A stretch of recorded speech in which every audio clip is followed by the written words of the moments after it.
probabilité.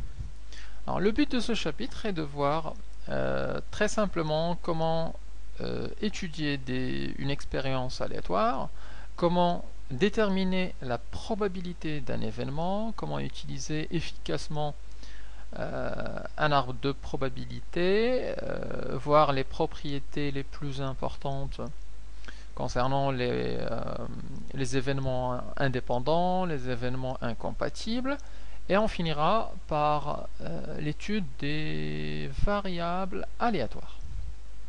Alors, commençons par le début. Le but de ce chapitre est d'étudier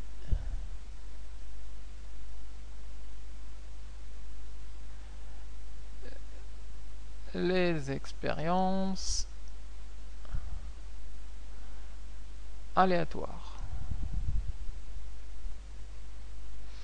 Alors, en particulier, qu'est-ce qu'on entend par une expérience aléatoire? On retrouvera notamment un lancer de dés, un tirage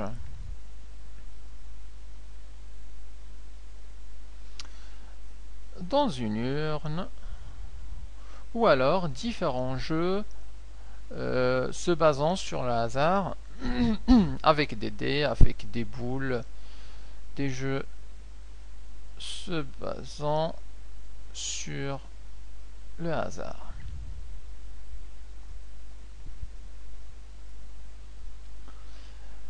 Alors, qui dit étudier les expériences aléatoires dit aussi qu'on va calculer, alors en calculant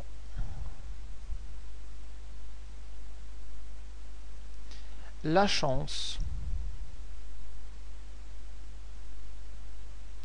ou la possibilité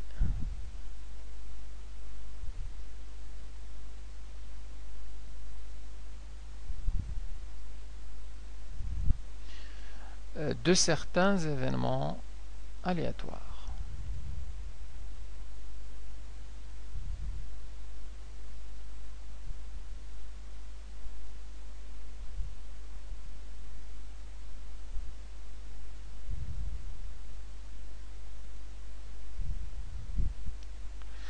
Alors, commençons par définir ce que c'est qu'une probabilité.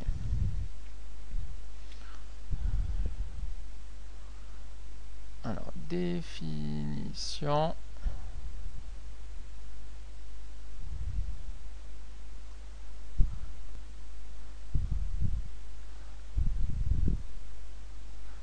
d'une probabilité.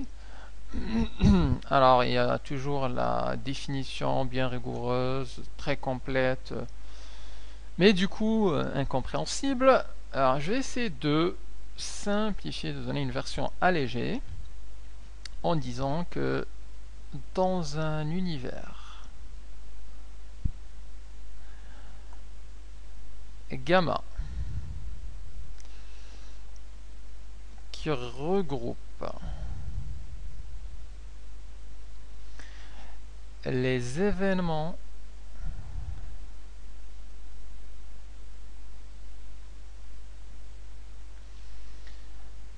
aléatoires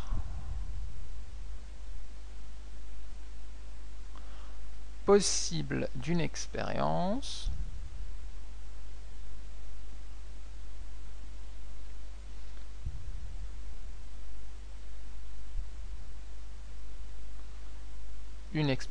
bien évidemment aléatoire. Si on définit A comme étant un événement aléatoire,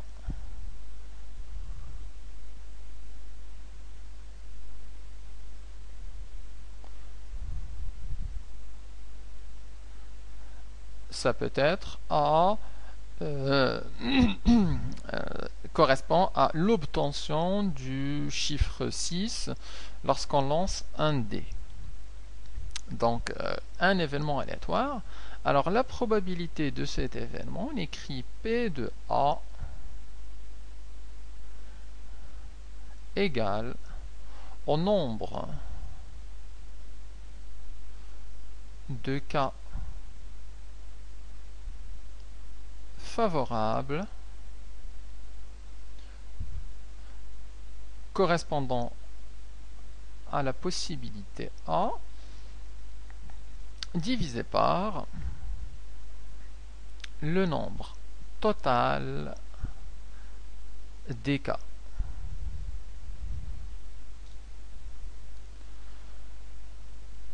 Alors, un petit exemple pour fixer les idées.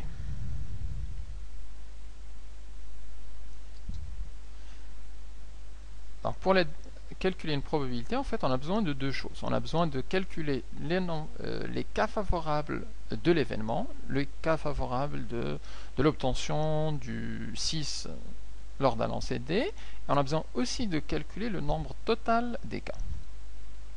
Alors l'exemple, c'est on lance un dé possédant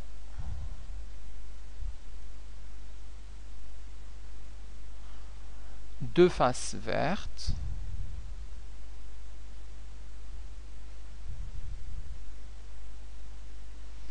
et quatre faces rouges. En total, il a 6 faces.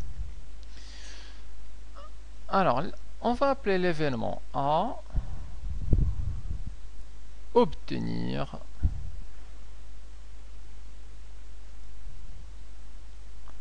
une face rouge.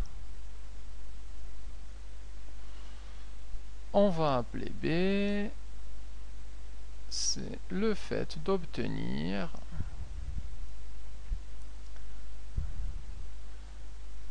une face verte. L'expérience aléatoire, c'est le lancer de dés. Alors, on souhaite calculer la probabilité, je peux le mettre ici, on lance le dé une fois. C'est notre expérience. Alors on peut calculer la probabilité de l'événement A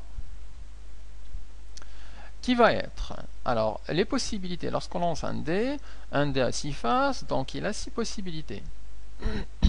Or, on sait que ce dé-là possède 2 faces vertes et 4 faces rouges. Donc le nombre de possibilités de l'événement A, c'est-à-dire d'avoir une face rouge, on peut avoir 4 possibilités, puisqu'on a 4 faces. Le nombre total de cas possibles avec un dé possède 6 faces, donc le nombre total, ça va être 6. Donc ce qui correspond en fait à... Donc le 4 correspond aux 4 faces rouges. Et on divise par les 6 faces possibles. Donc on a 4 sur 6, on peut simplifier par 2 et ça nous fait du 2 sur 3. Et donc la probabilité de l'événement A est de 2 sur 3. Calculons la probabilité de l'événement B. Alors le P de B, c'est le nombre de possibilités de l'événement B. On sait que pour ce dé, on a d'abord l'événement B, c'est avoir une face verte. On sait que pour ce dé, il possède 2 faces vertes, donc le nombre de possibilités pour avoir une face verte, c'est égal à 2. Et le nombre de possibilités totales lorsqu'on lance un dé, donc ça reste le 6, ça ne change pas. On peut donc simplifier et ça va nous donner un tiers. Donc pareil, 2 faces vertes divisées par les 6 faces possibles, donc ça fait un tiers. Donc la probabilité de l'événement A, c'est 4 sixièmes.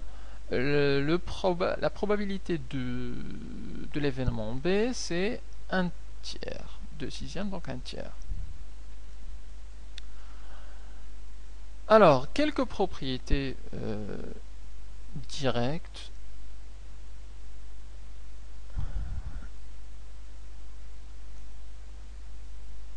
Il faut savoir que une probabilité, c'est toujours compris probabilité d'un événement A quelconque, c'est toujours compris entre 0 et 1. Lorsque la probabilité est égale à 0, ça veut dire que c'est un événement impossible. Lorsque la probabilité est égale à 1, ça veut dire que cet événement est inéluctable. Donc, c'est l'événement sûr. On peut aussi l'écrire sous la forme P de A appartient à l'intervalle 0,1 fermé. On peut aussi parler de l'événement complémentaire A bar. Alors si A bar est l'événement complémentaire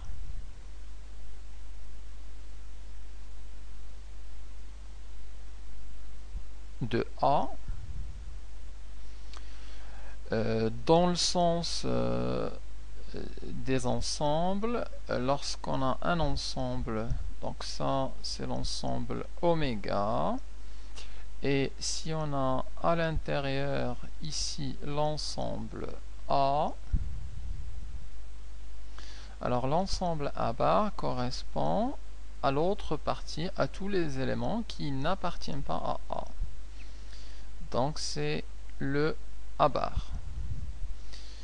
C'est ce qu'on appelle le A bar. Donc dans notre exemple ici, le A bar, lorsqu'on lance le dé, on peut soit avoir une face rouge, soit avoir une face verte.